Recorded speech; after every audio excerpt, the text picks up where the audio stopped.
Hello everyone, welcome to my YouTube channel AS Classes। तो जैसा कि पिछली क्लास में हमने यूनियन एंड इट्स टेरिटरीज का थ्योरी डिस्कशन किया था। वहाँ पे हमने आर्टिकल्स डिस्कस किए थे फ्रॉम आर्टिकल 1 टू आर्टिकल 4। उसके बाद हमने एवोल्यूशन ऑफ स्टेट्स का एक टॉपिक पढ़ा। उसमें हमने देखा कि कैसे अलग अलग राज्यों का गठन हुआ, कब उनका फॉर्मेशन हुआ, उनका एस्टैब्लिशमेंट ईयर देखा, उनको किस अमेंडमेंट के तहत उनको ऐड किया गया, और उन सारी चीज़ों को हमने इधर डिस्कस किया था। उसी सीरीज को आगे बढ़ाते हुए जैसा कि मैंने कहा था कि हम उसके MCQs नेक्स्ट लेक्चर में डिस्कस करेंगे। तो आइए डिस्कस करते हैं यूनियन एंड इट्स टेरिटरीज के MCQs। Union and it's territory में अपन पढ़ते हैं पार्ट 1, जिसमें आता है फ्रॉम आर्टिकल 1 टू आर्टिकल 4। उसी से रिलेटेड आज हम डिस्कस करेंगे आपसे MCQs। तो चलिए without wasting much of our time will move to question number first. Question number first बोलता है कि Indian parliament has the power to create a new state under which of the following constitutional provisions. मतलब भारतीय संविधान में जो अपने यहाँ संसद को पावर मिला है न्यू स्टेट बनाने का, वो किस प्रोविजन के अंदर मिला है, विच of the following constitutional provision. तो आइए ऑप्शंस देखते हैं। आर्टिकल 1, 2, 3 या 4। तो मैंने लास्ट लेक्चर में आपको बताया था, आप एक बार उस लेक्चर को एक बार रिवाइंड करके देखिएगा अगर आपको याद नहीं आ रहा होगा, कि ये जो प्रोविजन है इसको हम लोग देखते हैं आर्टिकल नंबर 3 में। आर्टिकल नंबर 3 में ही मैंने आपको बताया था कि एक नया स्टेट फॉर्मेशन अगर करना है दूसरे स्टेट से सेपरेट करके, तो हमको पावर मिलता है वो फ्रॉम आर्टिकल नंबर 3। तो जो करेक्ट आंसर है वो होगा आर्टिकल नंबर 3 हियर। ठीक है, एक्सप्लेनेशन आप देखिएगा कि आर्टिकल 3 में है कि एम्पावर करता है कि the parliament to form a new state by separation of territory from any state और बाय यूनाइटिंग 2 और मोर स्टेट्स। इसका एक एग्जांपल आप देखिए कि जो अपना आंध्र प्रदेश और तेलंगाना वाला केस है, तेलंगाना को आंध्र प्रदेश से तेलंगाना को अलग किया और उन दोनों स्टेट का फॉर्मेशन कराया। यहीं पे अलग हमको अगर इंडिया की टेरिटरी से बाहर से किसी नए स्टेट का फॉर्मेशन एडमिशन करना होता, मतलब उसको लाना होता, उसको स्टैब्लिश करना होता, तो वो अगर होता तो वो होता आर्टिकल नंबर 2 के तहत।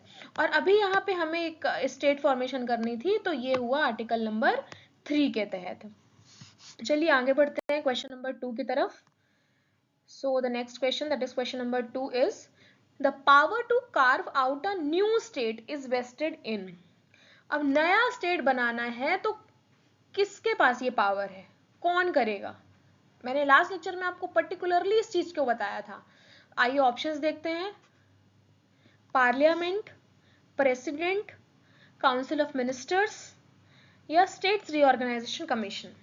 तो मैंने बताया था आपको बहुत अच्छे तरीके से कि ये जो पावर है नया स्टेट बनाने का, ये हम आप या फिर कोई आम इंसान नहीं कर सकता। इसके लिए प्रॉपर प्रोसीजर होता है, और वो कहाँ होता है।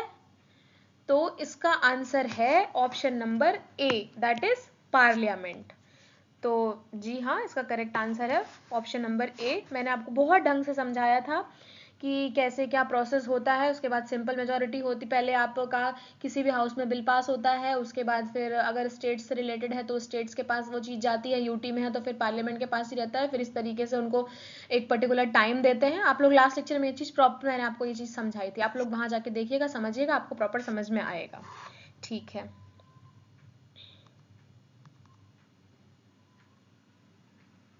ठीक है, आप ये वाला एक्सप्लेनेशन आप देखिएगा, ये लास्ट वाले क्वेश्चन का ही सेम एक्सप्लेनेशन है इधर पे, एक्चुअली वो उससे रिलेटेड ही था। चलिए नेक्स्ट क्वेश्चन देखते हैं हम, question number 3rd। Now the question number 3rd says कि after independence in which year were the Indian states reorganized on the linguistic basis। तो जैसा कि मैंने लास्ट क्लास में आपको ये चीज़ें भी बताई थी कि अलग अलग कमीशंस बनी थी, एस.के. धर कमीशन बनी थी, उसके बाद आपकी जेवीपी कमिटी बनी थी, फिर फजल अली बनी, है ना। तो ये सारी कमिटीज़ बनी और यही इनकी लास्ट वाली जो फजल अली बनी, फिर इसकी सिफारिश हुई, इसकी सिफारिश पे हमारा जो पहला लिंग्विस्टिक बेसिस पे जो आंध्र प्रदेश बना था, फिर वो उसका फॉर्मेशन हुआ था। तो यहाँ पे यही पूछ रहा है कि कौन से साल में इंडियन स्टेट्स ने रीऑर्गेनाइज किया था ऑन द लिंग्विस्टिक बेसिस। तो आपके ऑप्शंस है 1947, 1951, 1956 या 2000। तो इसका करेक्ट आंसर क्या होगा? तो हाँ, इसका करेक्ट आंसर होगा ऑप्शन नंबर सी, जो कि है 1956। तो आप देख लीजिए, इसका करेक्ट आंसर 1956 है। और स्टेट कौन सा बना था? तो स्टेट बना था आंध्र प्रदेश। आंध्र प्रदेश ही बना था उसकी सिफारिश पे और उसका फॉर्मेशन हुआ था।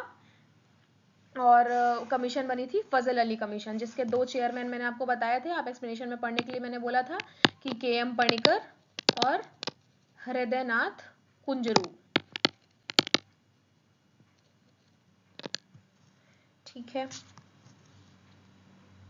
देख सकते हैं आप, अक्टूबर 1953 में गवर्नमेंट ऑफ इंडिया ने क्रिएट किया था first linguistic state, that is Andhra Pradesh. And however, large-scale reorganization of the states on linguistic basis started in the year 1956. फिर उसके बाद 14 states और 6 यूनियन टेरिटरीज बनी थी। उसके बाद और आगे आगे आपका फिर 1960 आया, फिर गुजरात बना था, फिर दमन एंड दीव, गोवा, नागालैंड, फिर आगे आगे स्टेट्स का फॉर्मेशन होता रह गया। और आज हम देखते हैं कि हमारे पास 28 स्टेट्स और 8 यूटीज हैं। ठीक, आइए नेक्स्ट क्वेश्चन देखते हैं, question number 4th। Now question number 4 says that which one of the following is not correct in the matter of formation of new states. तो मैंने आपको आर्टिकल नंबर 2 में बताया था कि कैसे admission and establishment for the state की एक यूनियन टेरिटरी, मतलब यूनियन टेरिटरी बोल रही, एक कोई भी आपको इंडियन टेरिटरी के अगर किसी भी बाहर से लाना है, एस्टैब्लिशमेंट करना है, एडमिशन करना है, तो वो बोलता है आर्टिकल नंबर 2। और आपको इंडिया के अंदर अंदर ही अगर उधर उसका विभाजन करना है या फिर उसकी बाउंड्री बढ़ानी है, नाम चेंज करना है, तो ये सब आर्टिकल नंबर 3 में आता है। तो ये जो चीजें होती हैं, ये इन दोनों का जो चेंजेस हैं, मैंने आपको आर्टिकल नंबर 4 में बताया था कि उसको हम लोग कॉन्स्टिट्यूशनल अमेंडमेंट नहीं मानेंगे। ये चीज आप याद रखिएगा। आइए अब ऑप्शंस देखते हैं, आपको शायद ज्यादा अच्छे से आपको चीजें क्लियर हो जाएंगी। पार्लियामेंट में by law form a new state. Such law contain provisions for the amendment of the first schedule and the fourth schedule of the Constitution. Such law shall be deemed to be an amendment of the Constitution for the purpose of Article 368. No bill for enacting such law shall be introduced in the Parliament unless it has been referred to the legislature of the states whose areas, boundaries or name is affected. तो यहाँ पे पूछ रहा है कि कौन सा incorrect है। तो आप लोग ऑप्शन नंबर सी देखिए। ऑप्शन नंबर सी में कह रहा है कि such law shall be deemed to be an amendment. जी नहीं, मैंने आपको आर्टिकल नंबर 4 में ये चीज बताई थी कि इन चीजों को, इसको हम लोग कॉन्स्टिट्यूशन अमेंडमेंट नहीं मानेंगे। तो ये इधर पे बोल रहा है कि मानेंगे, तो इसलिए ये आंसर जो है ये आपका होता है इनकरेक्ट और इस क्वेश्चन के हिसाब से ये है करेक्ट। तो option number see here will be the correct answer. ठीक है। Parliament may by law with the simple majority form a new state and no special procedure as in the case of an amendment to the constitution is required according to article 4(2) and आप पूरा इसको देख लीजिएगा, मैंने आपको समझा दिया है। चलिए नेक्स्ट क्वेश्चन देखते हैं, question number 5। How many states and UTs did the States Reorganization Commission create in 1956? 14 states, 6 union territories, 17 states, 6 union territories, 14 states, 8 union territories या 17 states, 8 union territories। तो जैसा कि मैंने आपको बताया कि जो हमारी कमीशंस बनी लिंग्विस्टिक बेसिस पे, उसके बाद 1953 फिर आपका फॉर्मेशन हुआ आंध्र प्रदेश का, आंध्र प्रदेश को लिंग्विस्टिक बेसिस पे बनाया गया। उसके बाद 1956 में ऑर्गेनाइजेशन स्टार्ट होता है और सबसे पहले जो है 14 स्टेट्स और 6 यूनियन टेरिटरीज हमारे सामने आते हैं। तो यही क्वेश्चन पूछ रहा है कि कितने यूनियन टेरिटरीज और यूटीज बने थे 1956 में। तो अपना करेक्ट आंसर है option number A, that is 14 states and 6 union territories. तो ये देखिए करेक्ट आंसर है अपने सामने option number A. On the recommendation of Fazal Ali Commission, which was constituted for the reorganization of the states after independence, and 14 states, 6 union territories were formed. And Andhra Pradesh, ये देखिए last question में हमने discuss किया था, ये बहुत बार question से पूछा गया है आपके यूपीपीसीएस, एमपीपीएससी और बहुत सारे डिफरेंट एग्जाम्स में ये क्वेश्चन बहुत बार आया है कि फर्स्ट स्टेट कौन सा था on the basis of linguistic basis पे, जिसका फॉर्मेशन हुआ था 1953 में, तो Andhra Pradesh was that state. ठीक है, नेक्स्ट क्वेश्चन देखते हैं हम लोग, क्वेश्चन नंबर 6। क्वेश्चन नंबर 6 बोलता है कि कौन से संविधान संशोधन से दिल्ली को जो है स्टेटस दिया गया था नेशनल कैपिटल रीजन का। दिल्ली जो कि आप लोग जानते हैं कि हमारा नेशनल कैपिटल है, तो ये पूछ रहा है कि कौन सा संविधान संशोधन हुआ था जिससे दिल्ली को स्टेटस ये वाला मिला था, एनसीआर का, नेशनल कैपिटल रीजन। ऑप्शंस देखते हैं, 67th, 69th, 68th या 78th। बहुत इंपॉर्टेंट क्वेश्चन है, बहुत सारे एग्जाम्स में बार बार पूछा जाता है कि दिल्ली को एनसीआर का स्टेटस कब मिला, कौन सी अमेंडमेंट के तहत मिला। तो इसका जो करेक्ट आंसर है वो है option number B, option number B, that is 69th constitutional amendment act. तो 69th कॉन्स्टिट्यूशनल अमेंडमेंट एक्ट 1990 के तहत दिल्ली को एनसीआर का स्टेटस मिला। दिल्ली जो कि एक यूनियन टेरिटरी है according to the first schedule of the constitution, and it is officially it is known as national capital region and has been given the special status among the union territories by 69th constitutional amendment act 1991। चलिए without wasting much of our time हम अगले question की तरफ बढ़ते हैं। Question number 7 देखते हैं। सिक्किम को राज्य बनाया गया अंडर, सिक्किम को जो राज्य बनाया गया वो एक कॉन्स्टिट्यूशनल अमेंडमेंट के तहत बनाया गया है। तो वही यहाँ पे पूछ रहा है कि इसको अमेंडमेंट कौन सी हुई, किस सन में हुई।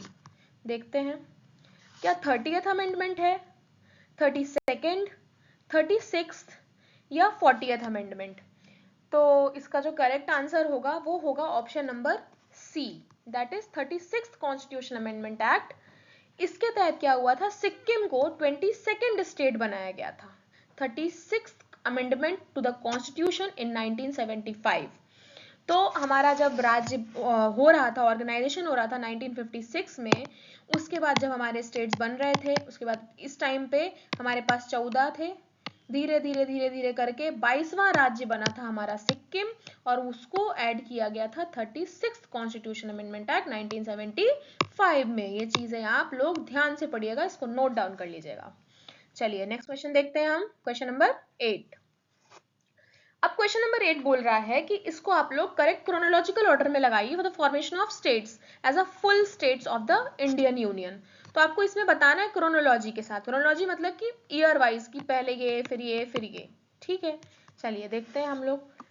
सिक्किम, अरुणाचल प्रदेश, नागालैंड, हरियाणा, नागालैंड, हरियाणा, सिक्किम, अरुणाचल, सिक्किम, हरियाणा, नागालैंड, अरुणाचल, नागालैंड, अरुणाचल, सिक्किम और हरियाणा। तो देखिए इसका आंसर आप तभी दे पाएंगे जब आपको थोड़ा आइडिया होगा कि कौन क्या ईयर था। मतलब एक बार आप लोग पूरा एकदम एग्जैक्ट नहीं, लेकिन फिर भी एक थोड़ा आइडिया हो कि हाँ इसके बाद ये बना।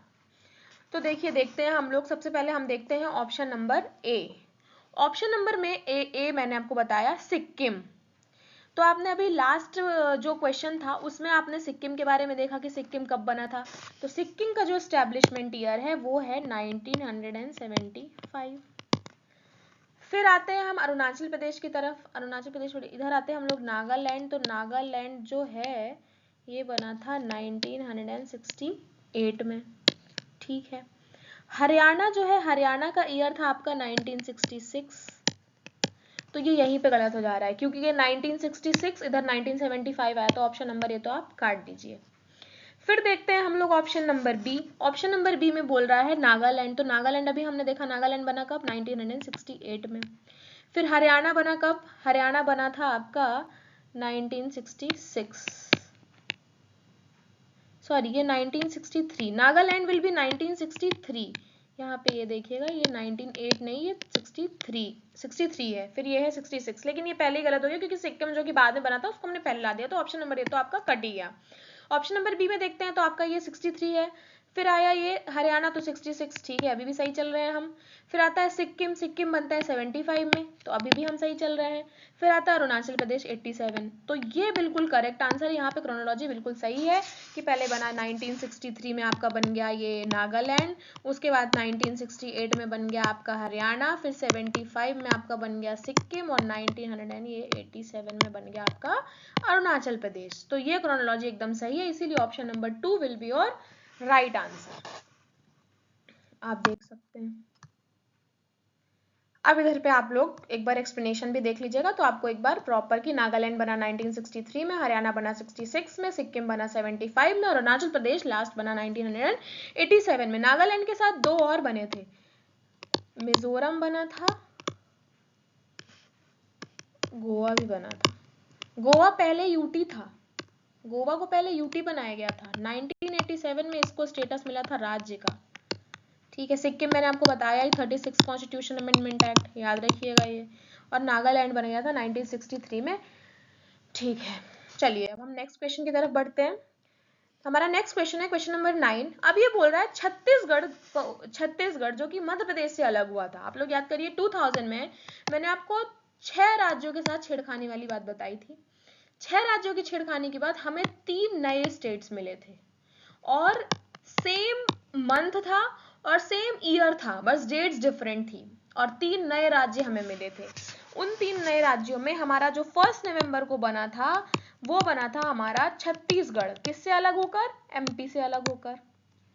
फिर दूसरा बना था हमारा 9 नवंबर को, 9 नवंबर को क्या बना था हमारा? उत्तराखंड बना था। उसी तरीके से 15 नवंबर को हमारा बना था झारखंड। तो ये 3 राज्य हमें मिले थे इन द ईयर 2000, ठीक है। चलिए ऑप्शंस देख लेते हैं, आंसर तो बहुत क्लियर हो गया है आपको। 1 नवंबर 2000, 9 नवंबर 2000, 10 नवंबर 2000 या 1 जनवरी 2000। तो इसको तो आप काट ही दीजिए, इसमें थोड़ा सा कंफ्यूज हो सकते हैं, लेकिन अगर आपने ये याद किया होगा कि 10 नवंबर जैसी कोई डेट नहीं है, तो ये भी आप अच्छे से एलिमिनेट कर सकते हैं। अब इन दोनों में डाउट आ सकता है, तो इन दोनों में से आपका आंसर है छत्तीसगढ़ और मध्य प्रदेश। हमारा बना था, छत्तीसगढ़ बना था हमारा 2000 में, 1 नवंबर 2000 को मध्य प्रदेश से अलग करा गया था छत्तीसगढ़ को 1 नवंबर 2000 को, ठीक है। मध्य प्रदेश जो सबका सुख का साथी, सबका ये संदेश है, वही हमारा मध्य प्रदेश है। चलिए आगे बढ़ते हैं क्वेश्चन नंबर 10 की तरफ।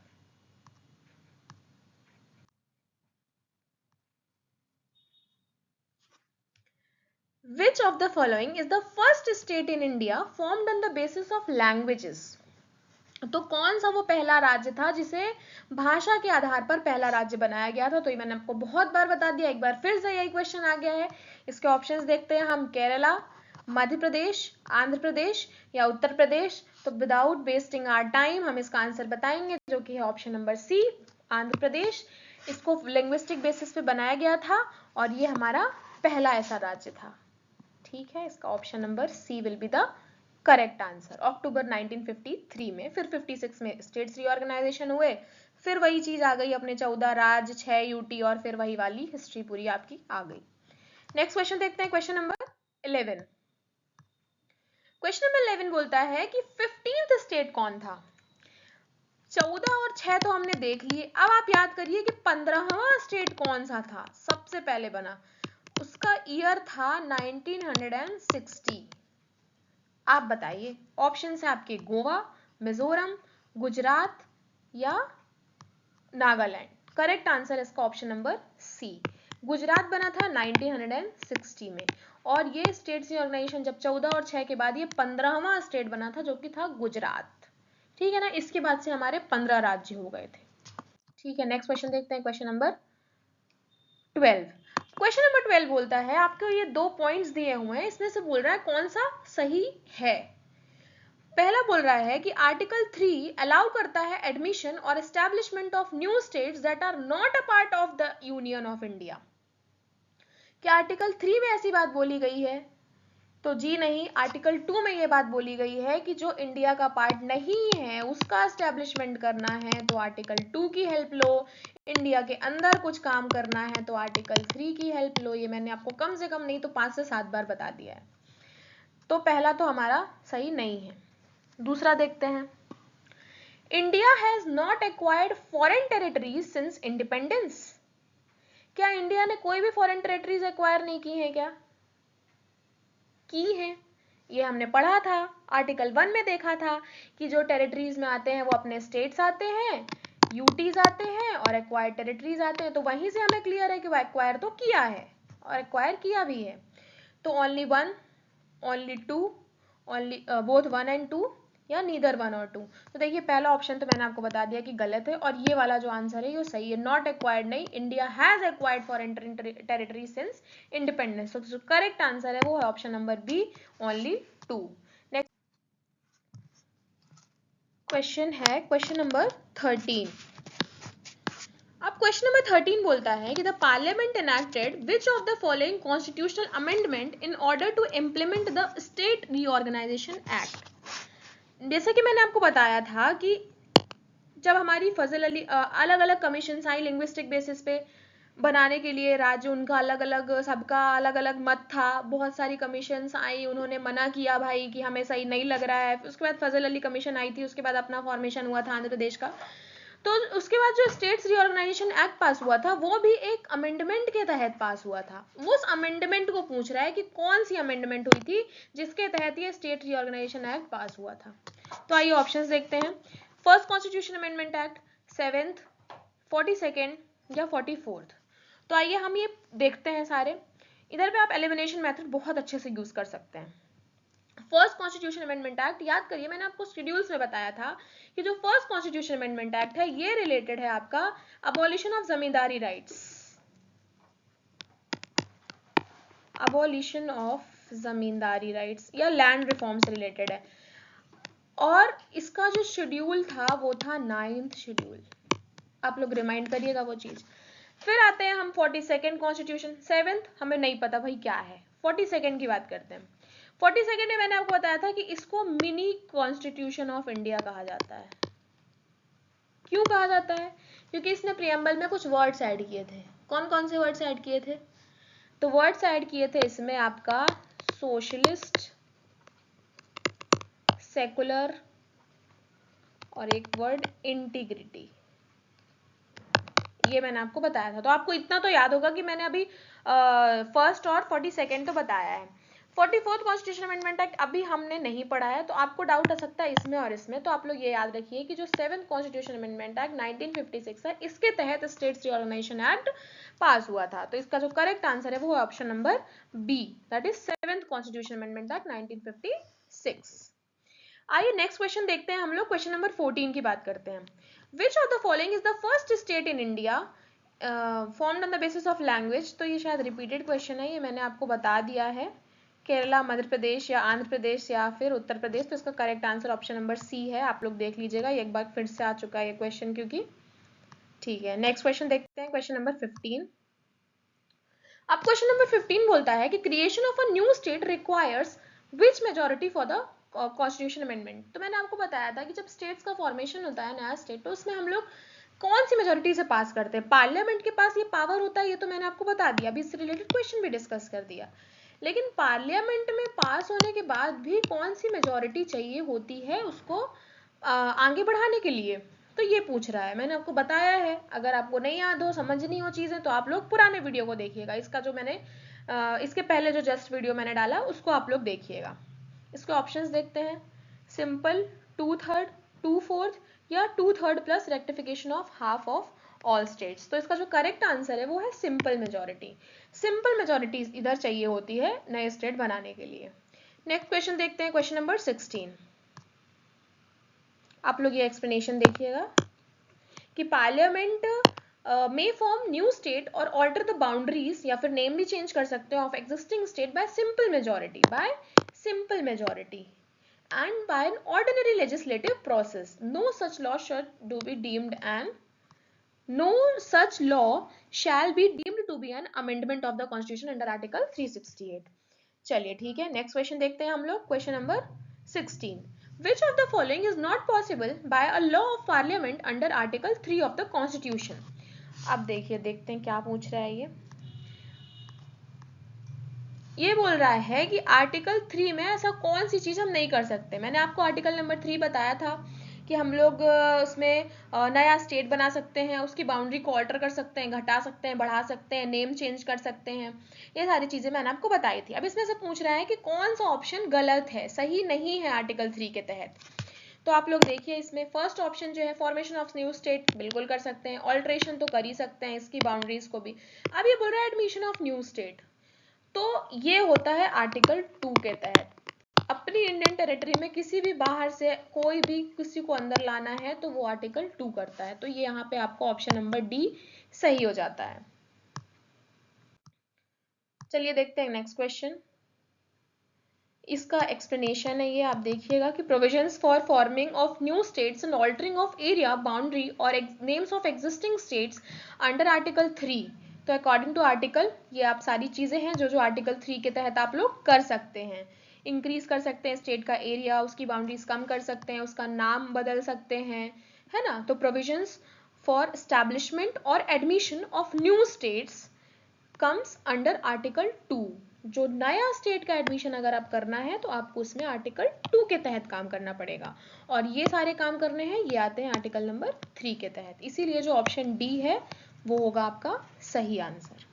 ठीक है, नेक्स्ट क्वेश्चन देखते हैं हम लोग। अब नेक्स्ट क्वेश्चन देखते हैं, question number 17। This will be the last third question for you all. इसमें बोल रहा है, इसमें आपको मैच करनी है एक्चुअली, इधर लिस्ट 1 एंड 2 आपको प्रोवाइड की गई है, फिर इसमें आपको सेलेक्ट करना है करेक्ट आंसर कोड। ठीक है, तो चलिए मैच करते हैं, ऑप्शंस भी देख ही लेते हैं। चलिए देखते हैं, नागालैंड। नागालैंड जिसकी मैंने आपको बताया है, नागालैंड आता है आपका 1962 में। फिर आ गया झारखंड। झारखंड मैंने आपको बताया है कि उस टाइम पे 3 स्टेट्स बने थे, तो ये आ गया 2000 में। तेलंगाना रिसेंटली बना है 2014 में, इसके बाद सिर्फ 2019 में वो जम्मू कश्मीर वाला, लद्दाख वाला हुआ था, और ये भी मैंने आपको बता ही दिया है 36 कॉन्स्टिट्यूशन अमेंडमेंट एक्ट के तहत। तो ये आप देखिए, इसका है, ये हो गया 2, ये हो गया 1, ये है 2, ये हो जाएगा 4 और ये हो जाएगा 3। तो जो करेक्ट आंसर होगा वो होगा ऑप्शन नंबर बी। जी हाँ, ऑप्शन नंबर बी आपका सही आंसर है। आइए देखते हैं हम लोग next question, question number 18। Question number 18 बोलता है कि who was the chairman of the first linguistic province commission set up by the government of India in 1948।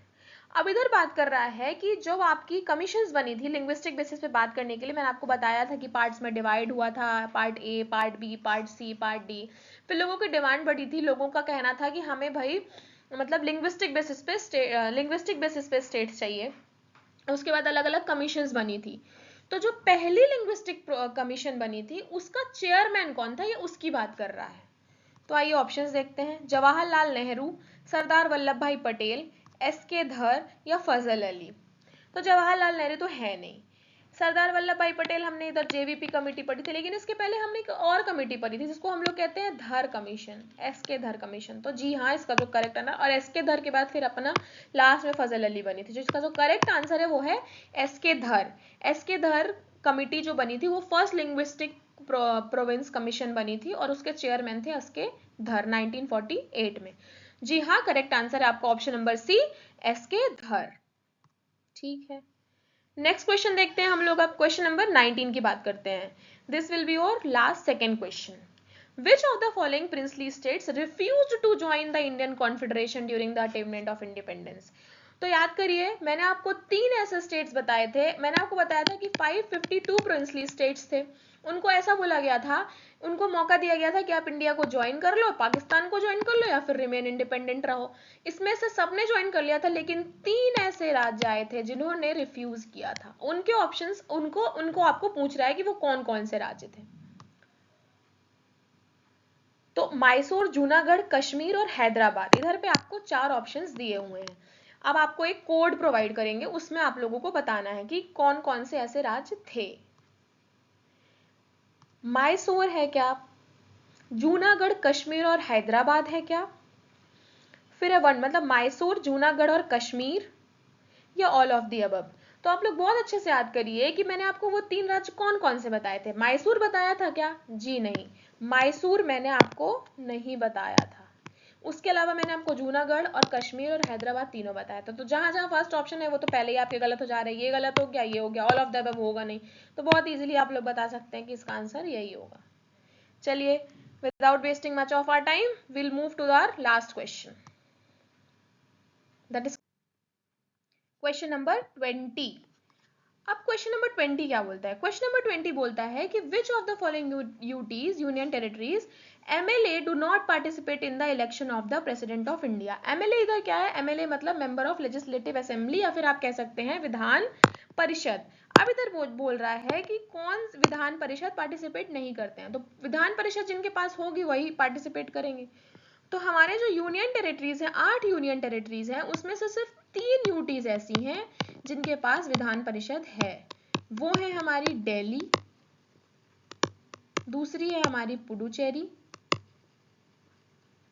तीसरी और नई जो बनी है वो है जम्मू एंड कश्मीर। पहले ये राज्य था। तो इसके ऑप्शंस देखते हैं। ऑप्शन है लक्षद्वीप, चंडीगढ़, पुडुचेरी या बोथ ए एंड बी। इधर पूछ रहा है कि that do not participate, participate नहीं करते। तो क्या लक्षद्वीप, चंडीगढ़, पुडुचेरी? तो आप इसमें क्लियरली देख सकते हैं कि इसको जो इसमें जो आंसर होगा वो होगा, मतलब पुडुचेरी क्या है? पुडुचेरी करता है। लक्षद्वीप करता है क्या? नहीं करता। चंडीगढ़ करता है क्या? नहीं करता है। इसलिए जो इसका आंसर होगा वो होगा option number D, that is both A and B. Lakshadweep और Chandigarh do not participate in the election of president of India. तो आइए देखते हैं करेक्ट आंसर। करेक्ट आंसर है इसका ऑप्शन नंबर डी। ठीक है, तो ये थे आज के हमारे 20 क्वेश्चंस इधर हमने डिस्कस किए। तो ठीक है, ये टॉपिक यहाँ पे खत्म होता है। अब नेक्स्ट क्लास में हम लोग आपसे डिस्कस करेंगे सिटीजनशिप, उसमें उससे रिलेटेड सारी चीज़ें पढ़ेंगे, उसके क्वेश्चन सॉल्व करेंगे। वो टॉपिक भी आपको बहुत अच्छे से क्लियर होगा। यूनियन एंड टेरिटरी मैंने बहुत ढंग से आपको समझाने की कोशिश करी है। लास्ट क्लास में मैंने आपको उसका एक्सप्लेनेशन दिया और इस क्लास में मैंने आपको उसके सारे रिलेटेड MCQs कराए। सारी चीज़ें आप सॉल्व करिएगा, देखिएगा। जहाँ कहीं भी आपको डाउट हो आप कमेंट बॉक्स में बिल्कुल निश्चिंत होकर आप कमेंट करिए, मैं आपका पूरी तरीके से रिप्लाई दूंगी, आपको प्रॉपर मैं उसका सेटिस्फाइड आंसर दूंगी। चलिए ठीक है, तब तक के लिए please like, share and subscribe my YouTube channel, that is AS classes. तो चलिए चलते हैं। Take care, have a good day, bye bye.